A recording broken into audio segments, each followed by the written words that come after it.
What is the end of the year, which means every TV station, every newscast tends to have like the top list, the top news stories of 2018, the biggest movies of 2018, the biggest movie flops of 2018. I mean, there's all these lists. And so what that's caused me to do is to think back about, my 2018. I've thought about, the funny things. There's been many funny things that have happened just by the nature of my own life because I do stupid stuff. And so a lot of one funny thing happened Christmas Eve. As I'm reviewing 2018, this comes to mind.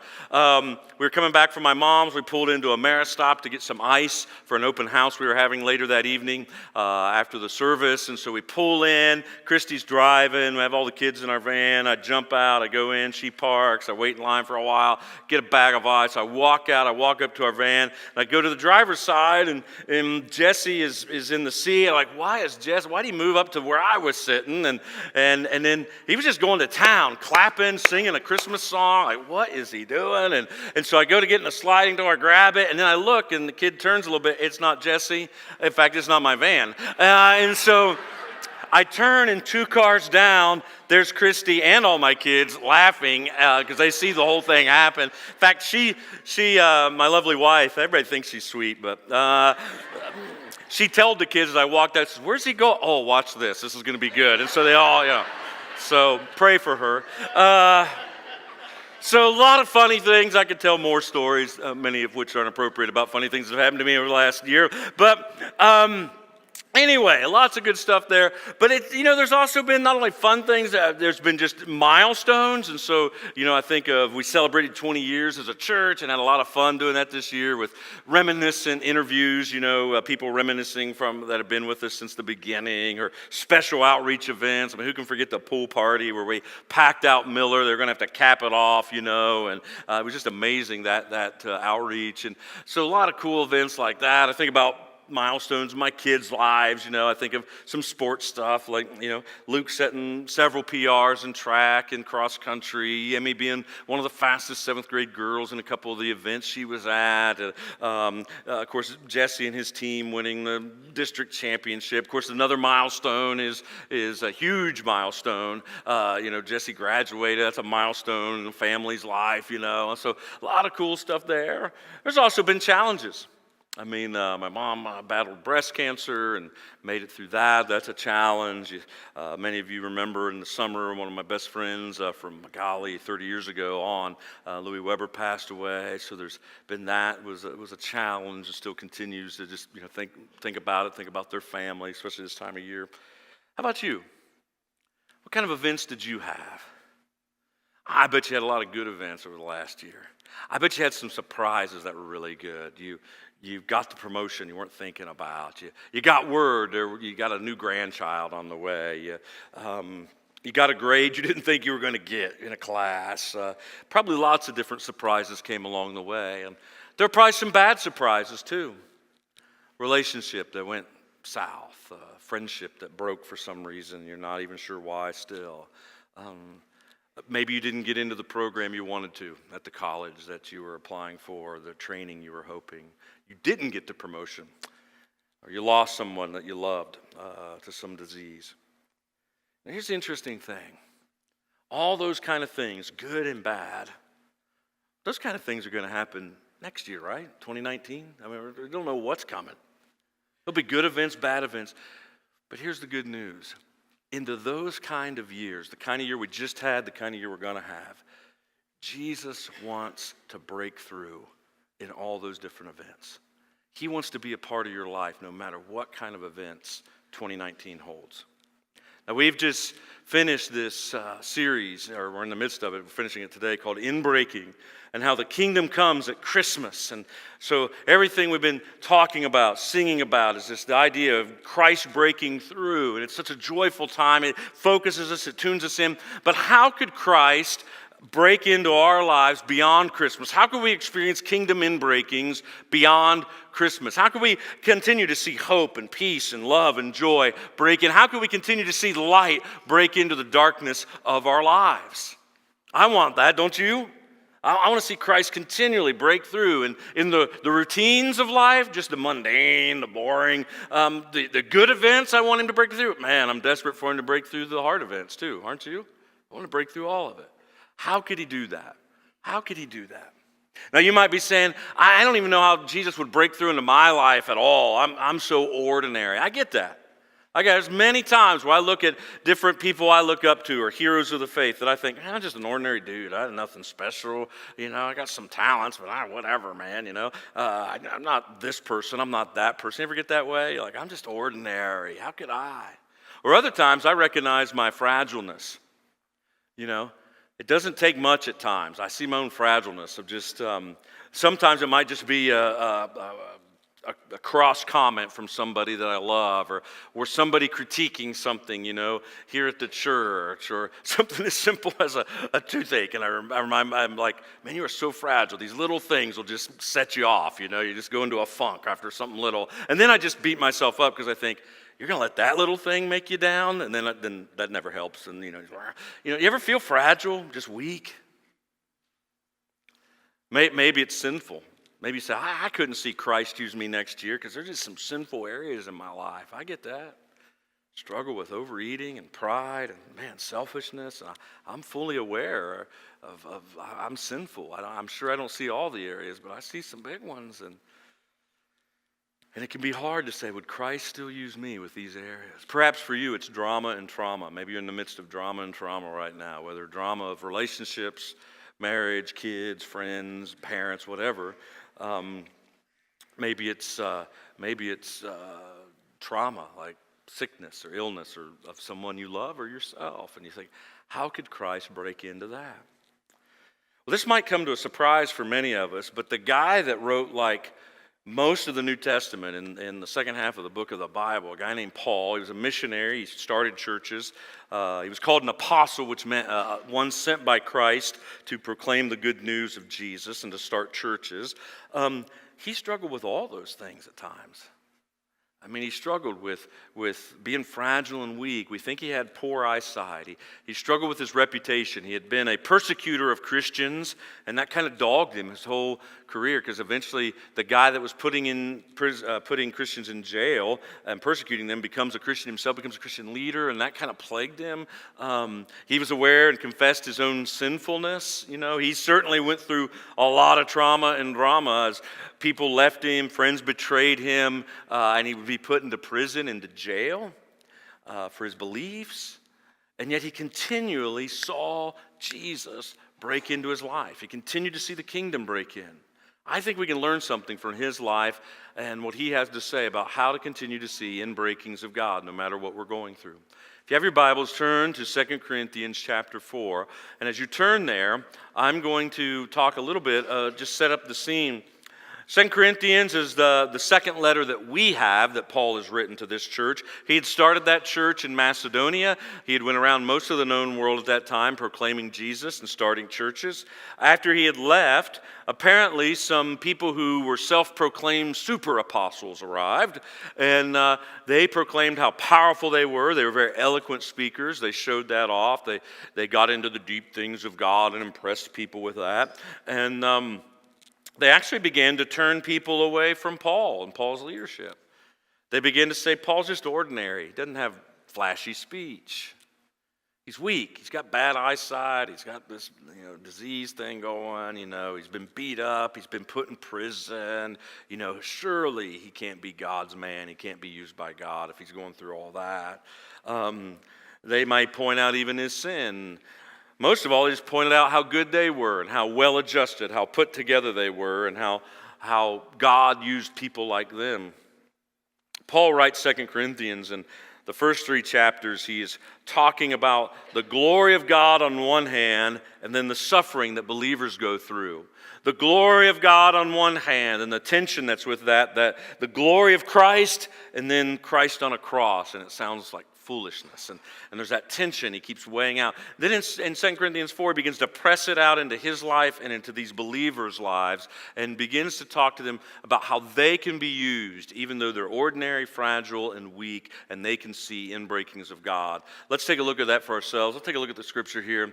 But we have this treasure in jars of clay to show us this all-surpassing powers from God, not from us.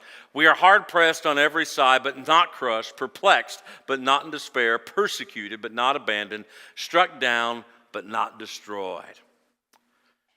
Paul begins as he's talking about how we could see inbreakings, how this flock he was pastoring, how he was trying to even show them how God could still use him. He reminded them that we're all weak, we're all ordinary, we're all fragile. We're just jars of clay. I mean, what can be more common than jars of clay? In Corinth, little clay lamps would sell for a penny or 2 pennies. That's how they were just ordinary. Just you buy them in the market and put oil in it, light it, and you have light. But just ordinary. Paul says, man, we're ordinary, we're scarred, we're beat up, we may even be cracked. We're just jars of clay. And yet we have this unseen treasure in us that is Jesus. It's as if he's saying, don't focus on what you see. Don't focus on the jar. Focus on the treasure. It's not about how well adjusted you are. It's not how extraordinary you are, how strong you are, how holy you are even. Nothing wrong with being strong or extraordinary or obviously working towards holiness. But he said, it's not about that. It's not about what you see. It's about this unseen thing in you. You and I carry the treasure of Christ. And in Paul and all his weaknesses, all his fragileness, even in his sinfulness, he carried this treasure. And the treasure actually shined brightly through him because of the jar. The weakness of the jar magnified how good God was. God can use Paul. Well, if he can use him, he can use me. I haven't killed any Christians. I didn't put any Christians in jail.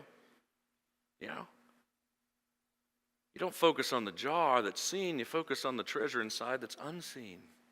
There was a legend around this time, and I don't know if it's true or not, but it was a popular story in Paul's day, and it was about an emperor's princess, and she made the comment about a very learned and wise rabbi who was very ugly. And she said, "Oh, what wisdom is in such a repulsive vessel." That was a nice comment. Princesses make those kind of comments, by the way. And so the rabbi replied, he said, "Oh, yes. But isn't that the case of any great vintage bottle of wine, that it's just a plain earthenware vessel that gets to carry the wine?" This is an empty bottle of wine. A bottle of wine, like the actual glass, costs winemakers 50 cents, $2 maximum, depending on the thickness of it.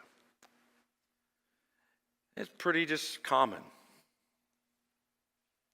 This is my son's, because he's 18, Martinelli's sparkling cider. It does not contain wine. Pretty much same bottle, though. $2.99 on sale this week at Kroger if you want some. $2, maybe 50 cents to $2, $2.99. This was a gift at a marriage retreat Christy and I went to. Nice marriage retreat.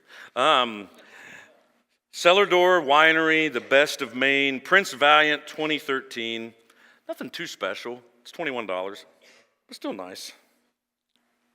What's the difference? Just what's inside. That's the difference. This empty bottle can be incredibly valuable on the one hand, but it can be incredibly useful, even though it's just plain, it's nothing, it's got a label slapped on it. Its usefulness and its purpose is really determined by what's on the inside.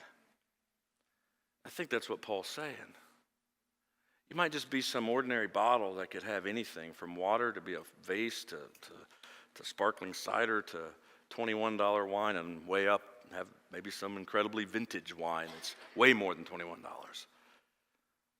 What makes the bottle so useful and gives it purpose and meaning is not how it looks on the outside. It's not the label. It's not how exquisite it is. It's what's inside. Don't focus on the jar that's seen.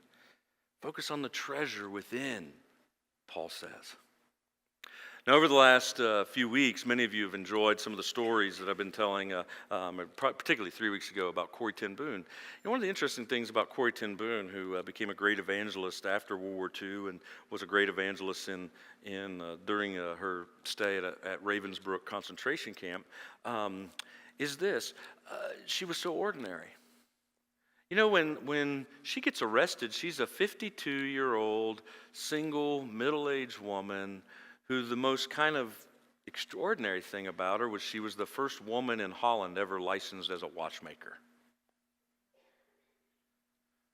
And yet this ordinary woman and her family hides Jews and gets arrested for it. And God does extraordinary things through her. You don't look at the vessel and go, man, 52-year-old, middle-aged woman, watchmaker, she's a hero of the faith. But it was the treasure within that made her a hero of the faith. Probably gives some middle-aged men and women who think they're ordinary or just have some normal routine in life some hope, I hope, in the room. Maybe some young folks or older folks too. It's not about the jar that's seen. It's about the treasure within that's seen. All the heroes of the faith had flaws. They were all jars of clay, right? Let me show you a quick video that kind of exemplifies heroes of the faith and their flaws. These are heroes of the faith who are applying to become small group leaders. So let's watch this video.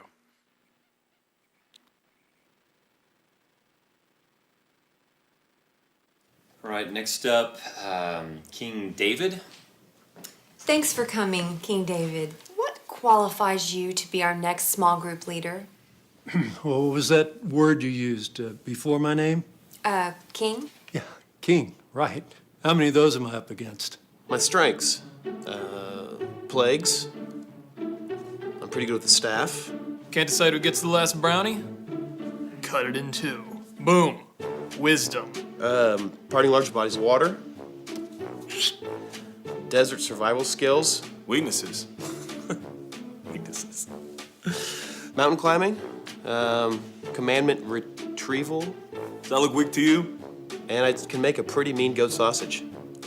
Okay, I mean, maybe haircuts. Women. Whose isn't? So I lied. I said my wife was my sister. They were gonna kill me. Why are we even getting into this? I'm just not sure we're comfortable with you in a leadership position. Look, Jesus Christ himself called you Satan. he was trying to make a point. Get thee behind me, Satan, I believe is the exact quote. Bathsheba. I knew you were going to go there. It was a rock to the back of the head. I really regret that it happened. And that's when you slept with the maid? My wife said she was fine with it. Abraham, What? come on. Okay, timeline. First I slept with his wife. No. I didn't kill Christians. Then I lied to him. I was just watching people's coats. Then I had him killed, okay? They killed Christians. It's a long time ago. Besides, that was a different guy. That was Saul. Have I ever killed anyone? What? You got somebody giving you beef? Huh? You need something taken care of? Where's the app? Yo, bring it, huh? Didn't you deny Christ 3 times? No. Nah, I'm pretty sure you did. No. Yeah, I'm almost positive. No. Okay, I did. No, I've never killed anyone. Why would you even ask that question? This is the guy. Hold on, I mean, I do have some questions about my qualifications. I've never been to seminary. Oh, you'll do fine. I really don't have a whole lot of experience. Do you love God? Yeah? Do you want to help people? Sure. Do you have a harem? No, I don't have a harem. All right, we're good then. Thank you. Let me think about this for... Oh, got her. Oh, wait a second. Look who has them. Still got the tablets.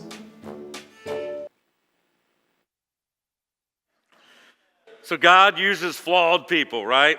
Flawed jars of clay. It's not about the seen jar of clay, the imperfections. It's about the treasure within.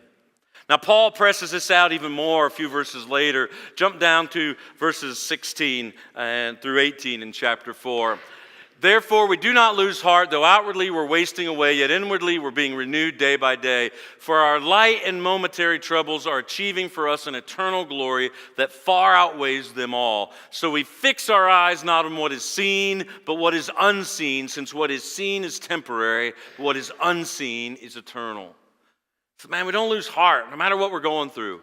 He acknowledges the physical reality that everything in this world, including our own bodies and minds, we're wasting away, we're decaying. But he says inwardly we're being renewed day by day. And the grammar there has the sense that there's a divine action that's inwardly renewing us. It's not on our own. It's God's activity that is renewing us. But how do we get renewed? How do we see God break through even in our own hearts and our own inner life? He says we fix our eyes on not what's seen, but what is unseen. And as we do that, as we focus on the unseen, we are renewed. We're renewed. He says if you focus on the temporary, you're not going to be renewed. Focusing on the temporary it's a downer, right? The world's a mess. It's breaking. It's falling apart. Our systems of the world, whether we're talking about environmental systems or we're talking about our political systems or leadership systems, or all these different systems are falling and they're failing. They're breaking under the weight of humanity's sinfulness. But focus on that. It's a downer. But he says, focus on what is unseen. And you'll see the inbreaking of Christ inwardly, day by day by day. You say, well, what do I focus on? What's unseen? Well, for one thing, you focus on Christ. Hebrews 12:2 says, fix your eyes on Christ. He's unseen. You begin to ask, Jesus, help me to see you in my everyday life. Help me to see you in the good events that are going to happen in 2019 and in the bad events. Help me to see you. I fix my eyes on you. You fix your eyes on His Word. You read His Word, you pray, you meditate on His Word, you fix your eyes on that unseen, on the eternal. You look at life in the perspective of eternity. That's what Paul's doing.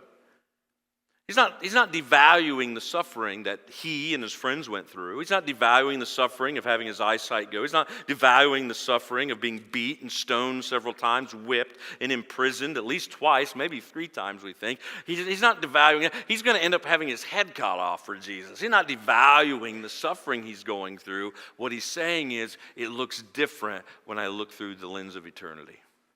It's temporary. When I look through the lens of eternity, when I look through the unseen, when I focus on the unseen, I'm renewed inside and the inbreaking of Christ comes and I'm able to get through what I'm going through. The other unseen thing you focus on is the vision and the commands and the dreams that Christ gives you.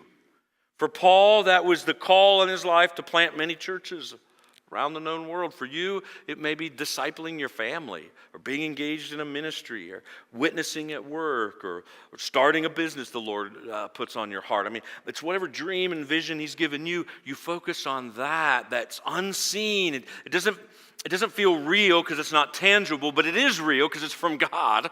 It's just not seen yet. So you focus on that. One last Corrie ten Boom story for a while.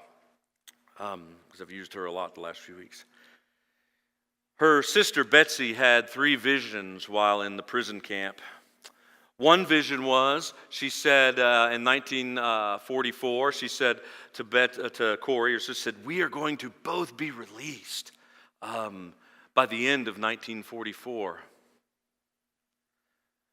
Betsy died from her illness and was released to heaven December 16th, 1944, and Corrie was released December 31st, 1944. That vision was given to them, and they held on to it.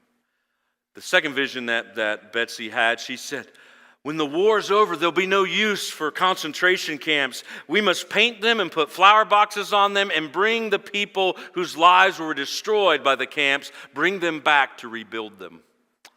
With the help of some nuns in the German Lutheran Church, after the war, Corrie actually did get a concentration camp and had flowers and put in and painted it, and also It was for German refugees to help rebuild their lives after the war. Final vision that Betsy had while in prison, she had a dream and she shared it often with Corey.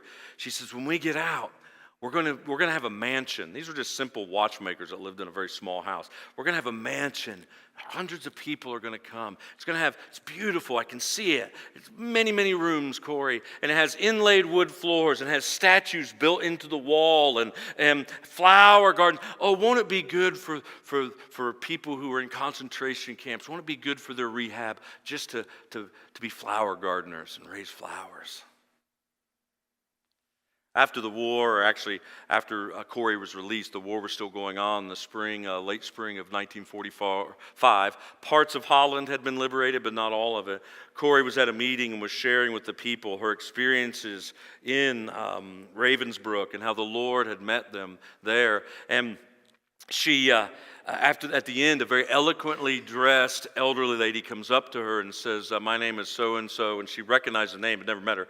And she goes, I own the mansion in this town next to Haarlem in Holland, and said, I very much would like you to use it to rehab concentration camp victims. My 5 sons were all in the resistance.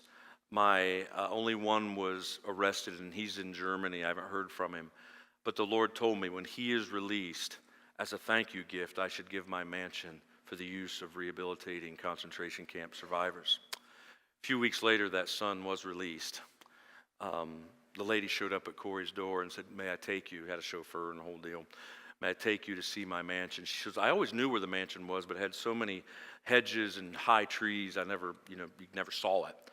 They pull in, and as they pull in, she says, does it have inlaid wood floors? And the lady goes, oh, yes. Does it have statues? Oh, yes. And she goes, oh, have you been there? And she goes, no, not quite. And Corey starts telling, the elder lady interrupts, says, oh, somebody who's been here told you about it, right? Corey said, yes. Somebody who's been here before told me about it. It was her sister who had a vision. It was only seen by her. As they pulled in, too, there were flower gardeners, and the elderly lady apologized, said, I'm sorry, during the war we let the flower gardens go, but we're beginning to rejuvenate them now. Don't you think it would be good for the survivors to do some flower gardening? Corey said, I think that's a good idea. 2 weeks after the war ended, 200 concentration camp survivors showed up at the door because they had heard there was a place they could go to be rehabilitated. And that was their ministry for many years there. You see pictures of, that's the mansion, that's the concentration camp that they painted and put flowers in for rehabilitation. Focusing on the unseen allows you and I to see the inbreakings of God in our lives. Now, you've heard the old saying, you're so heavenly minded, you're no earthly good. I get that. I apply it to cheesy Christians that only speak Christianese, or make light of somebody's suffering or hard times. You just got to believe, brother. I got your belief right here. That doesn't work. But focusing on the unseen, like Betsy and Corey did, focusing on the unseen actually gave and empowered them and encouraged them to make real difference in the seen world they were living in. And the world they saw was full of hellish darkness of a concentration camp. And yet because they focused on the unseen, the light of Christ flooded that place. And many women in that concentration camp became believers in Jesus. It was those visions that would propel Betsy to say, we must pray. We must thank God for our situation. And the ladies would be like, what are you talking about? We can't thank God for our situation. How do we thank God for this flea-infested barrack? And she said, we thank God for the fleas because the guards won't even come in, and it allows us to have our Bible study, which was illegal. So thank you, Jesus, for the fleas. They prayed for one another. They saw people saved. And at Betsy's insistence, they even prayed for the guards. Do you see how focusing on the unseen actually allows you to see inbreakings of God into your everyday life? Focusing on the unseen allows you to see the inbreakings of God in your life. So let's practice that. I'm going to have the ushers pass around some postcards that I made up. So ushers, if you'd grab some, and they'll grab a handful of pens. If you need a pen, just tell them when they're passing them out. It's a very simple postcard. All I have is 10 lines and some instructions. And on these lines, as simple as this, I would love for you to take a few moments. I'm going to have Ryan. Would you come up, Ryan? And I'm going to have Ryan. He's going to just sing a song over us. And as he's singing, I want you to take a few minutes, and you can begin thinking about this before the cards even get to you. Take a few minutes, and there's 10 lines. I just want you to write down 1 or 2 or 3 today. You can do this later this week. It can be kind of a way you can apply the sermon later this week. I want you to write down ways in which you hope Jesus breaks through in 2019 in your life. Are there any areas of your life you want to see Jesus break through? Are there any ways you hope Jesus breaks through? I want you to write those down, and even as you are writing them down, you could be talking with God and just asking God to shine His light on those areas. Ask Him that you would have eyesight to see whatever you wrote down in light of eternity. How does that change that? Ask Him to help you see how He might be working behind the scenes, even in very hard and traumatic areas that you might write down. Some other instructions on those cards of you could apply this week. But would you just write a few of those down? Just 1 or 2 or 3. We're only going to give you maybe 2 minutes to do some writing. You'll fill the rest out. And I want you to keep that card somewhere you would see it throughout the year, or transfer it to a journal, or maybe even put it in a note in your calendar. Whatever you write down, maybe you put a note in your calendar on your phone for December of next year. Begin to look and see how Christ is breaking through. Pray through it throughout the year. How do you want Christ to work? Give me the eyes of eternity. Help me to see the unseen ways you are moving. Okay? Ryan, would you just lead us a little bit for maybe 2 minutes, and I'll have some further instructions.